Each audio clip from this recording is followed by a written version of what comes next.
বন দপ্তরের বিনা অনুমতিতে কেটে ফেলা হয়েছিল বিপুল সংখ্যক শাল গাছ। কেটে ফেলা গাছগুলি পাচার করতে গিয়ে কাঁকসা বন দপ্তরের হাতে ধরা পড়লেন এক ব্যক্তি। বাজেয়াপ্ত করা হয়েছে প্রায় 130টি শাল গাছ। বৃহস্পতিবার এই ঘটনাকে ঘিরে ব্যাপক চাঞ্চল্য ছড়ায় কাঁকসার আদুরিয়া বিট অফিস সংলগ্ন এলাকায়। স্থানীয় সূত্রে জানা গেছে, জহিরউদ্দিন মোল্লা নামক এক ব্যক্তি তার নিজের রায়তি জমি থেকেই মোট 130টি শাল গাছ কেটে ফেলেন। বন দপ্তরের কাছ থেকে কোনো রকম অনুমোদনের তোয়াক্কা না করেই, নিজের জমি হলেও সরকারি নিয়ম অনুযায়ী গাছ কাটতে হলে বন দপ্তরের অনুমোদন প্রয়োজন হয়, কিন্তু জহিরউদ্দিন মোল্লা সেসবের তোয়াক্কা না করেই গাছগুলি কেটে ফেলেন বলে অভিযোগ উঠেছে। খবর পেয়ে বন দপ্তরের আধিকারিকরা ঠিক সময় এসে পৌঁছে ফেলে রাখা গাছগুলি আটক করেন। বেআইনিভাবে গাছ কাটার অপরাধে বন বিভাগের পক্ষ থেকে তাকে দেওয়া হয় নোটিশও।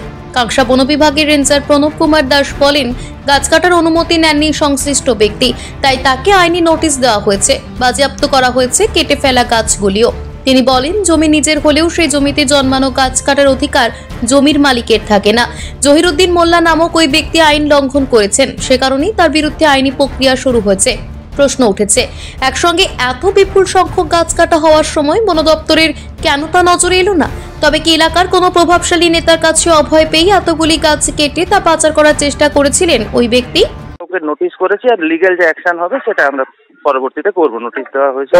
আমরা তো তুলে নিয়ে এসেছি মোটামুটি নিয়ার অ্যাবাউট 100 পিসের মতো।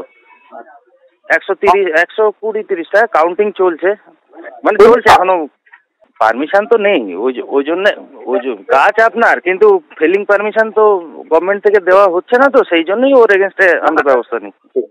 ফরেস্ট ডিপার্টমেন্টের ল্যান্ডে না, ওটা ওর ল্যান্ডের। ওর ল্যান্ডে বিনা অনুমতিতে গাছগুলো সব কেটেছে।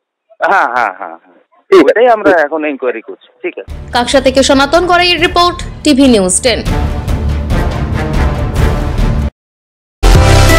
সুলভে সঠিক চিকিৎসার একমাত্র প্রতিষ্ঠান বিবেকানন্দ হসপিটাল। 24 ঘন্টা emergency service, blood bank, trauma care. আপনাদের সেবায় আমরা তৎপর। গুণমান ও পরিষেবায় দুর্গাপুর বিধাননগরের ডক্টর জাকির হোসেন এভিনিউর বিবেকানন্দ হসপিটাল। শিল্পাঞ্চলের মানুষের মন